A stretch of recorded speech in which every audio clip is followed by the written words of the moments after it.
Good evening, everybody. Good evening. Good evening. Welcome. We are live from Books and Books right here in Coral Gables, Florida, with thanks to the Knight Foundation for their generous support.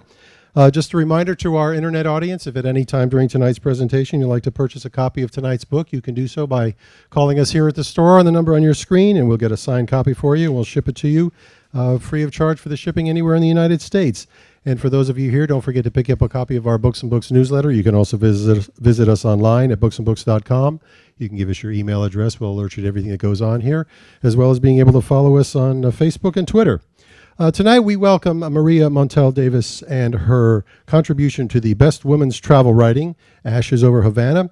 But to give her the more appropriate introduction that I could probably give is her very talented, one of the best immigration lawyers we have. Please welcome Mr. Ira Kurzban. Thank you. Okay. Well, thank you. It's so nice to be here with friends and family. Come on, you can all sit down. Come on in. And to be at Books and Books, which, as you may know, has been nominated to be the #1 bookstore in the United States by Publishers Weekly. So give them all a hand. Great. You know, my wife attends the University of Iowa Masters of Fine Arts program, and they have a tradition there where someone always introduces the writer, and it's always a friend. So I'm honored that I get to introduce my best friend tonight. And I have a few things to say, of course, about my lovely wife. And Magda, as you may know, came to the United States as a small child. She did not speak English, virtually no English, and she's told this story that I'm going to retell in a very shortened form. But she was a student. She lived in Jacksonville, and as a young child, really, in Jacksonville, she went to a church school, and in the church school there were nuns, and something happened one day where they thought somebody had stolen something. And they looked to Magda, and Magda was kind of accused of being the person who took it, and of course she did, but she didn't speak English well enough to defend herself. And this is a story, of course, played out all over the world in many different cultures and many different languages. And when you think about that and you hear what Magda has written tonight, and you read what she's written tonight, it is truly amazing for a person who English is her second language to read Ashes Over Havana and recognize how wonderfully funny and sad and poignant and remarkable this work is. And it's true of my wife about everything she's ever done. She was a graduate of the University of Miami in honors in English. She then went on to become one of the most prominent lawyers here in South Florida with her partner, Carrie, who's here. And she used to steal my clients regularly, but and then she did something remarkable. She came home one day and said, you know, I don't want to be a lawyer anymore. I'd like to try being a writer, which is the thing she always wanted to be in life. And many people say that, and few of us probably do it. But she did it. She came home and said, that's it. And I said, okay, well, when are you planning on doing this? Like next year or 2 years from? No, today. And she literally stopped practicing law in one day. And she had been going out to Iowa for a number of years to write, and she applied to the Iowa Writers Workshop at 60 years old. And of course, me being the really supportive husband that I am, I said, your chances of getting in are about as good as becoming an astronaut. And when she got the call, she said, I'm flying. So I want to introduce my wife, this wonderful, oh, and by the way, just to show that she could exceed everything else, not only in school, she decided to have 5 children and 7 grandchildren. So come on up. Thank you.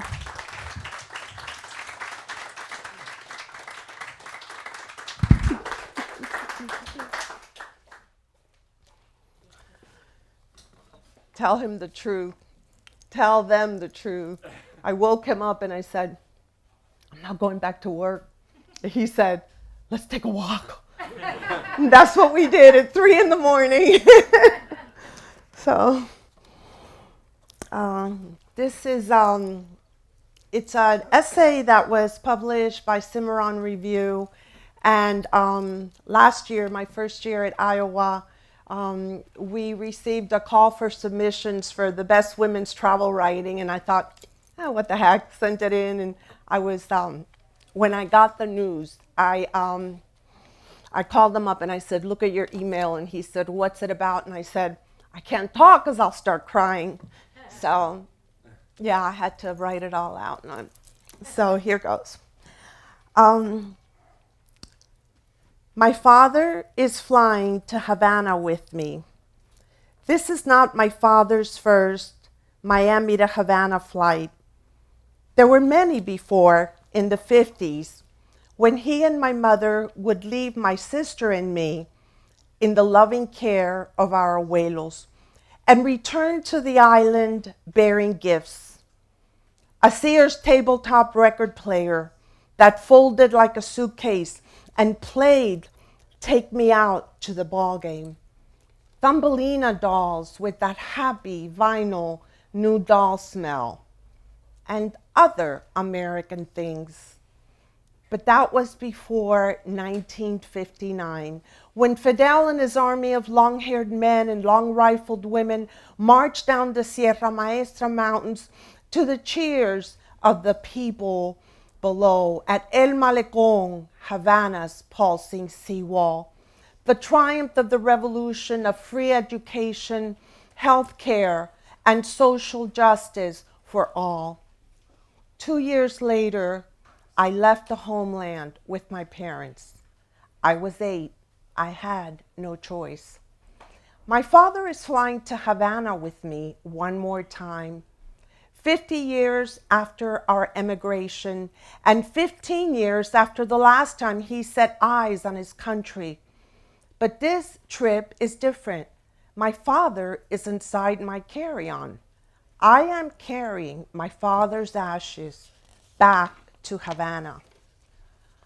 My father's body lay in the hospital morgue for 10 days because his third wife insisted on a Catholic burial, which is what she claimed he wanted, even though she hardly saw him during the last 2 years of his life.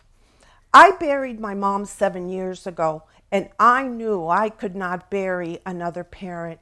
The morbidness of it, the closing of the coffin, the sliding of the corpse into a row of drawers, a wall of the dead. Besides, after 2 years of taking care of my father, I was broke and beaten. I could do a lot of things, just not bury my father. This much I knew. The empathetic social worker at Mercy Hospital, who began by sharing with me her grief at losing her own father, left me a voicemail on the 4th day following my father's death. We really need your father's body out of the hospital morgue.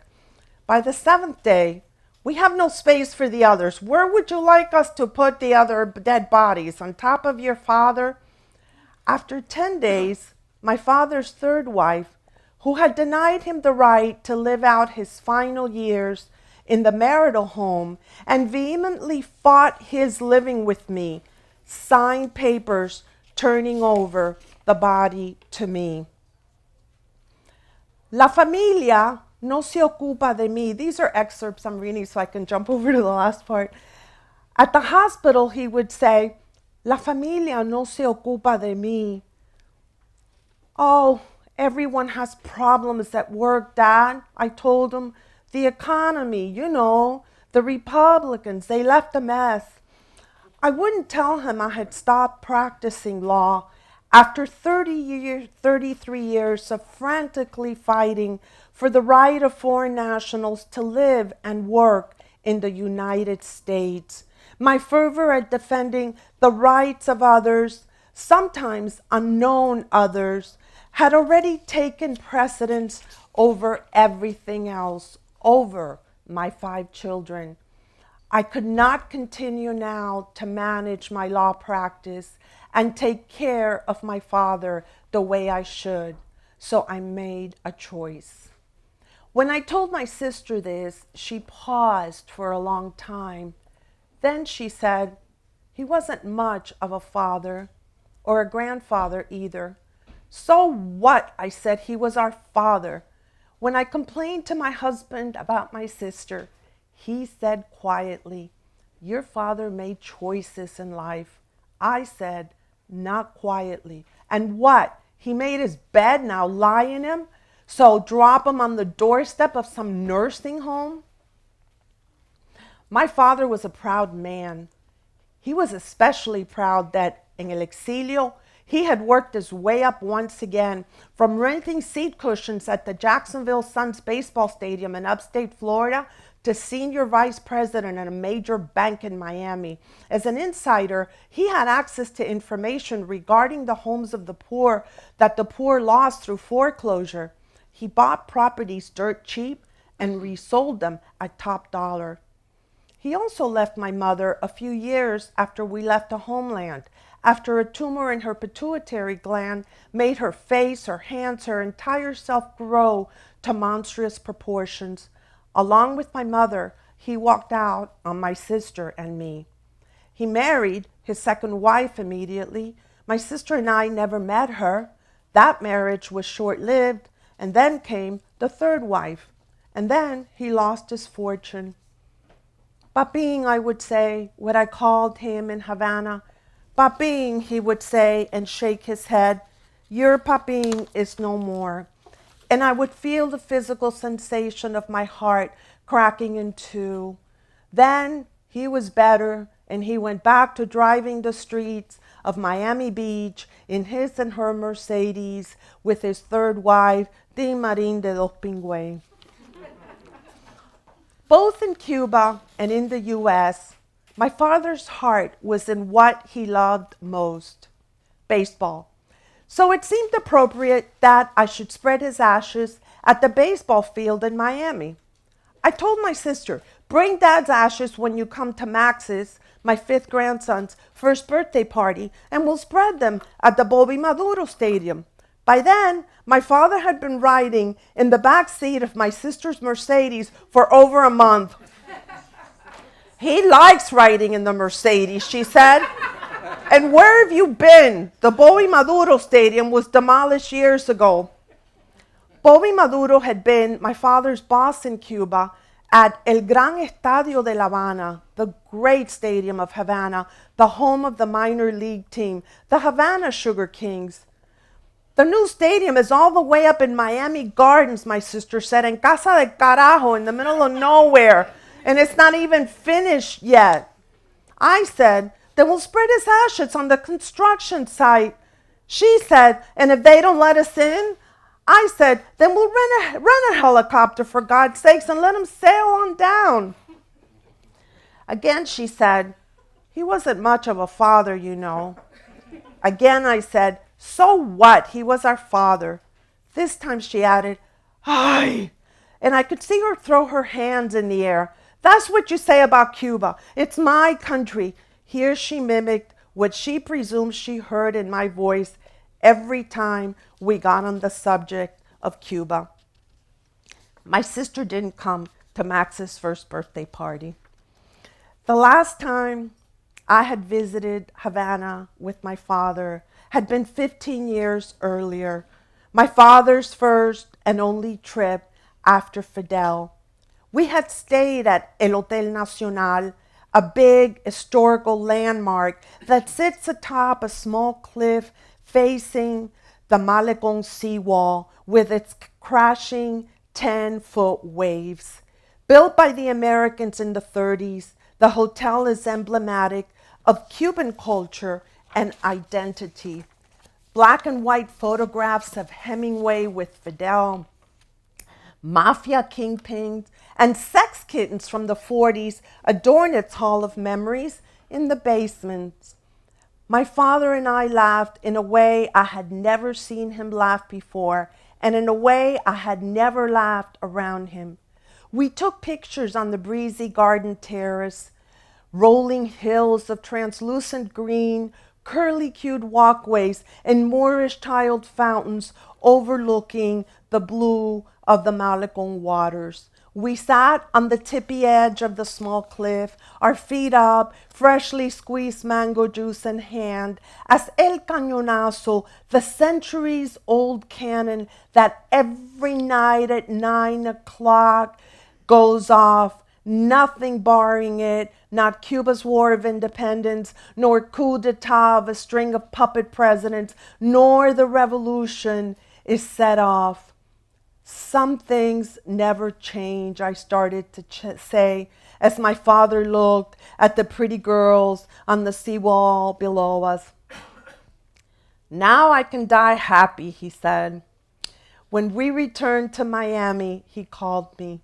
His third wife had left the home.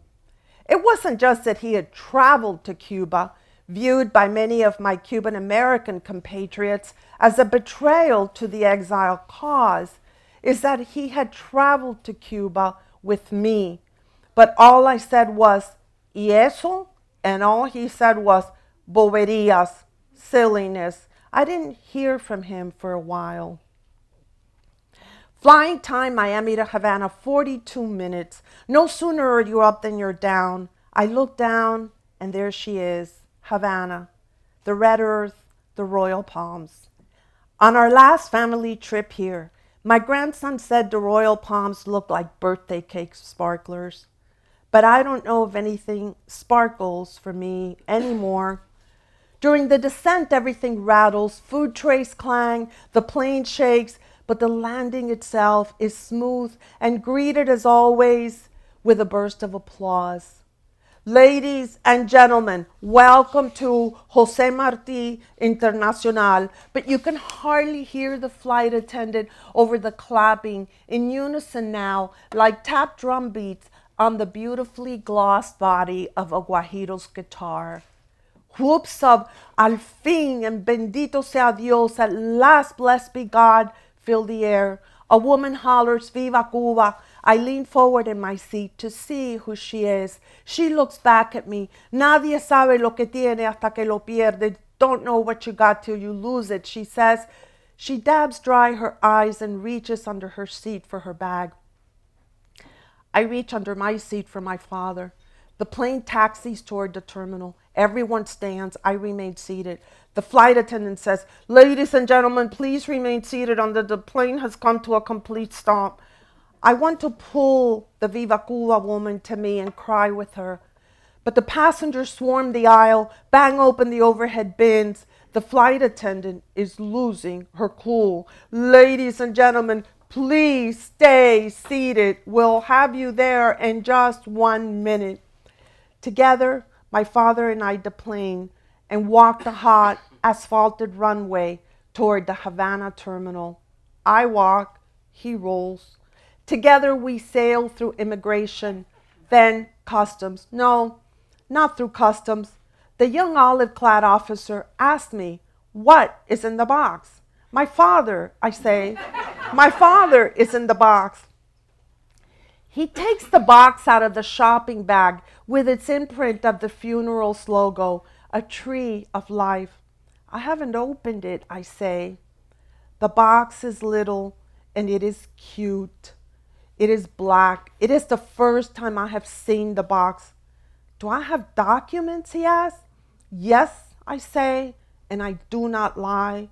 I do have documents, the certificate of cremation, but I left them in Miami. Why? I don't know. I had opened the envelope and unfolded the certificate and had set it aside. A supervisor approaches, an older woman. She sees my face.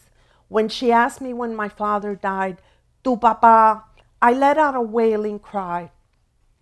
Not a choked up cry, a child's, I've hurt myself badly cry. That surprises me. Ay, mija, she says, es lo que Dios manda, what God sends our way. And the documents, asked the young olive-clad fellow. No documents, she says, and sends my father and me on our way. My skin sizzles. It is supposed to be an air-conditioned room here at El Hotel Nacional, and the tourist taxi ride in from the airport was air-conditioned, but still my skin sizzles. I call Eve, my best buddy from those days of long ago. She and I mataperreando on the pretty new sidewalks of our new Havana neighborhood in the 50s. I needn't look up her telephone number on Avenida Parque. Same house, same hill, same number. Unlike the Jabberwocky and exile circles, Cubans who stayed in Cuba did not lose their homes. As for those of us who left, whoever lived in the home at the time, La Criada, for example, the help, was granted ownership of the home. I tell Eve now that Dad is with me. I laugh, a forced laugh. I needn't say his ashes. She gets it. I needn't ask her to go with me. I needn't even say where it is that we will spread his ashes. The stadium, she says, pick me up in 10 minutes. And I needn't say that I cannot do this alone.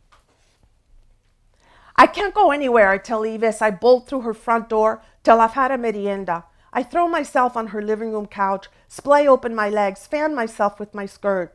I am hot and I am caustic. I say, bring me a fan. She will make me a mango shake, she says. You're lucky it's mango season and that I have a mango tree. The lights flicker overhead and le zumba la berenjena, says Eve, flailing her arms in exasperated motion. Se jodió el batido, says her son Victor Manuel, shrugging in a what else is new way. Another apagón has overtaken Havana, another power failure of the sort that leaves its residents in heat and darkness, sometimes for hours, sometimes for days, always when least expected. No mango shake for me. I take out the box with my father's ashes from the pretty shopping bag with the pretty tree of life. Finally, I touch it. Victor Manuel, I yell across the living room, come open the box. Neither your mom nor I can find our glasses. We did find our glasses. We just can't read what the box says.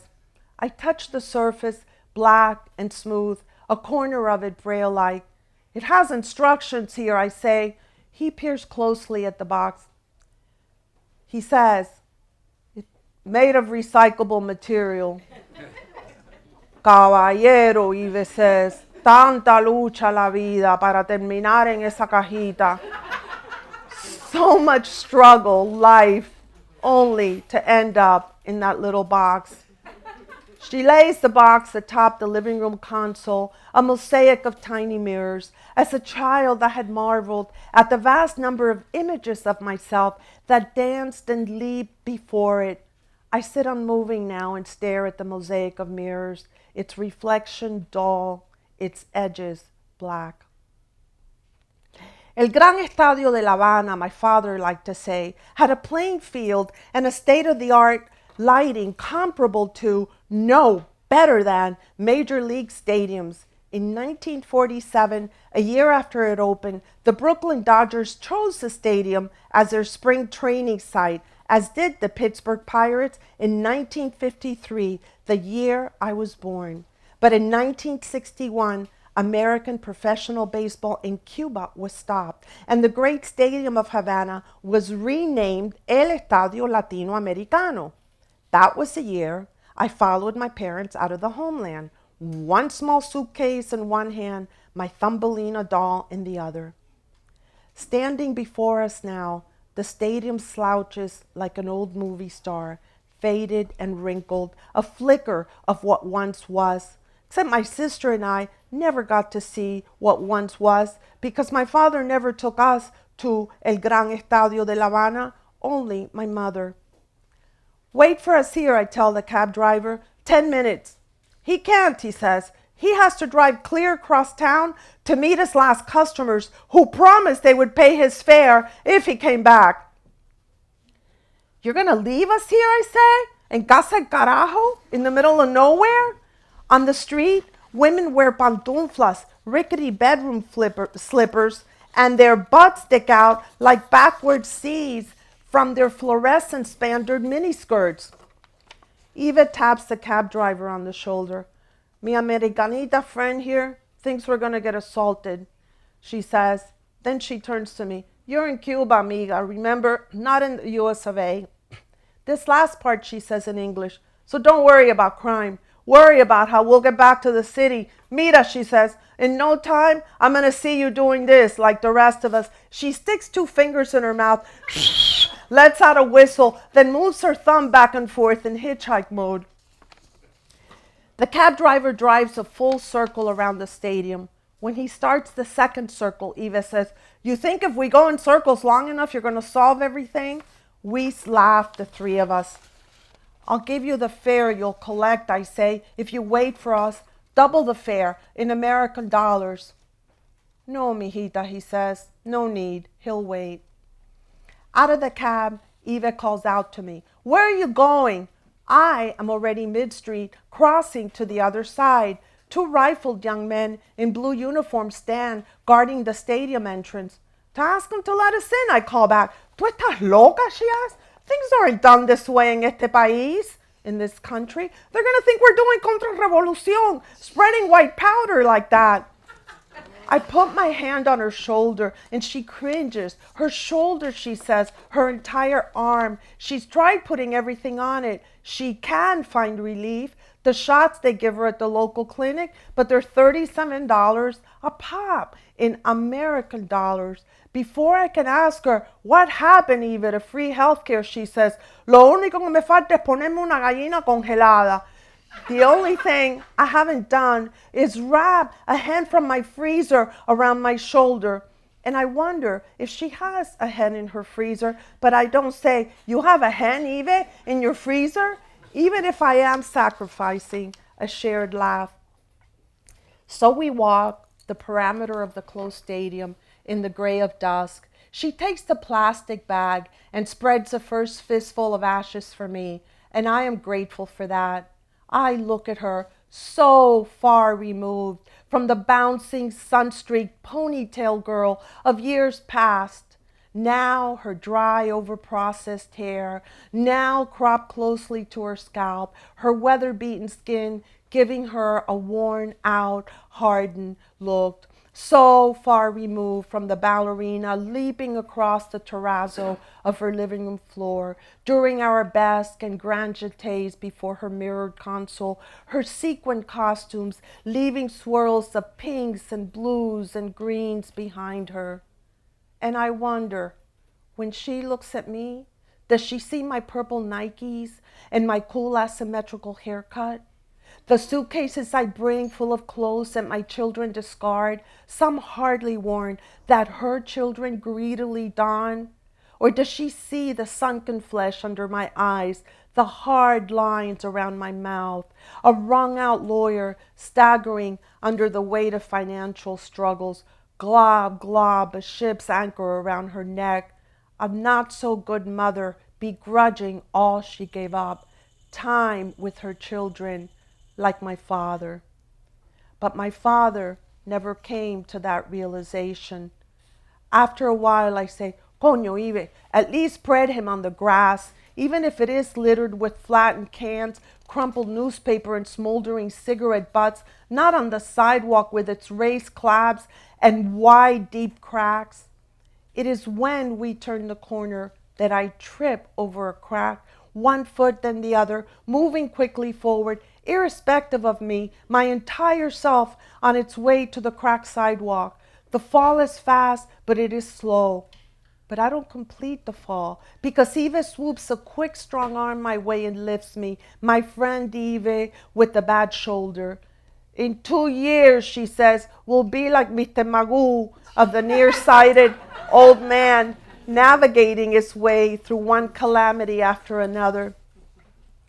I didn't know they had watched Mr. Magoo cartoons here. Now she laughs, a laugh of long ago. We saved some of the ashes for El Hotel Nacional. Let's go to the long-stemmed flowers at the front of the hotel, I tell Eve. I stick my hand in the bag and grab a fistful of my father. We spread. We have gotten good at this. And then El Malecón, I say. As we descend the big hill and head to the sea, Eva says, we buried my dad in pantyhose. I say, what? Pantyhose, she says. After 3 years of burial, the family receives a telephone call. Remove the corpse to make space for others. And Cubans have found a nifty trick. Bury your dead in pantyhose so the bones stay inside the pantyhose. Easier to scoop out the bones, Eva says. She holds up an imaginary bag, dangles it before me. And you did that? I ask. No, she says, she couldn't. Her son, Victor Manuel, said, Mommy, I'll do it for you. But when he arrived at the cemetery, he was told there were four corpses in the grave, not 3, and was handed a bucket. His grandfather, he easily recognized. He lay on top of everybody else, and his long, loose locks were still attached to his skull. Plus, he recognized the suit in which his grandfather was buried. One of the suits you brought from him from Miami, Eva tells me. But as to the other 3 corpses, Victor Manuel couldn't figure out which head or which bones belonged to whom. So he laid out the bones in separate piles and went, Ti marín de dos pingüe. Eva pokes her finger at the air, eeny, meeny, miny, mo, to decide which bones he would put where. Together, we cross the European-wide boulevard of El Malecón and head to the legendary seawall. Eva switches the bag of my father's ashes to her outside hand. In case you start to fall again, she says, and puts her arm through mine, like she did in those days of long ago. She tells me the problem is that I don't look down when I walk. In this country, she says, you always have to look down. 1, so you don't fall. 2, in case you find 10 fulas, what in Cuba they call American dollars. She finds a small opening at the seawall, and that is no easy feat, to find space among swarms of fathers fishing with their sons and young enamorados kissing and rubbing. I try to climb the seawall, but I can't. I am stuck, neither here nor there, not strong enough to climb, too scared to jump down. I think I am limber with my daily bouts of hot yoga back in Miami, but I'm not. Eve, I say between uncontained laughter, when was the last time you peed your pants? Like those days of long ago when we hid in her dad's study and looked at pictures of naked people in his medical journals and laughed so hard we peed our pants. Just now, she says, and she's also laughing. Me too, I say. I told you, she says, mitemagu, in 2 years, less than 2 years. But I make it. I stand on the seawall, Eva beside me. The Malecón waters a silvery black. I take the final handful of my father's ashes. They are chalky, and after each throw, they stay on me. The hard particles are bone shards, I know, maybe slivers of the pacemaker that were supposed to have been removed before his body was slid into the oven.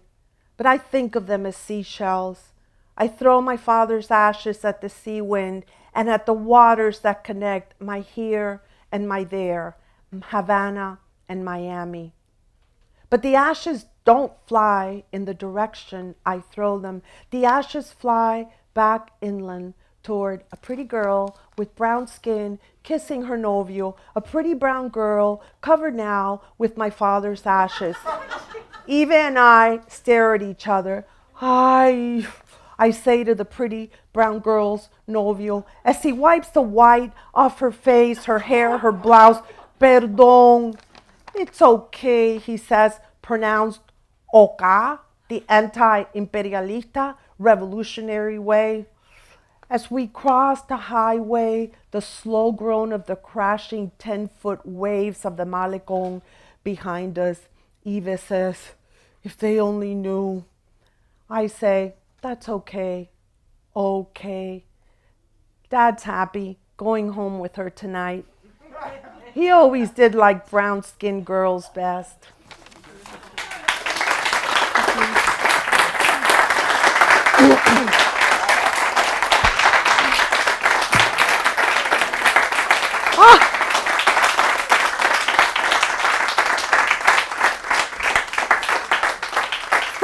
I've had to look up. It's such a gift to see all of you. So I'm supposed to ask if there are any questions or any comments. Wonderful, Magda. Thank you, Steve. Thank you. Fabulous. Thank you so much for coming. It means the world to me. And if anyone wants to buy a book, Magda's going to sign the books, because since she's no longer a lawyer, we need the money. Great. Oh, the photographer. The store, and Magda will sign them over at the table. Thank you all for coming.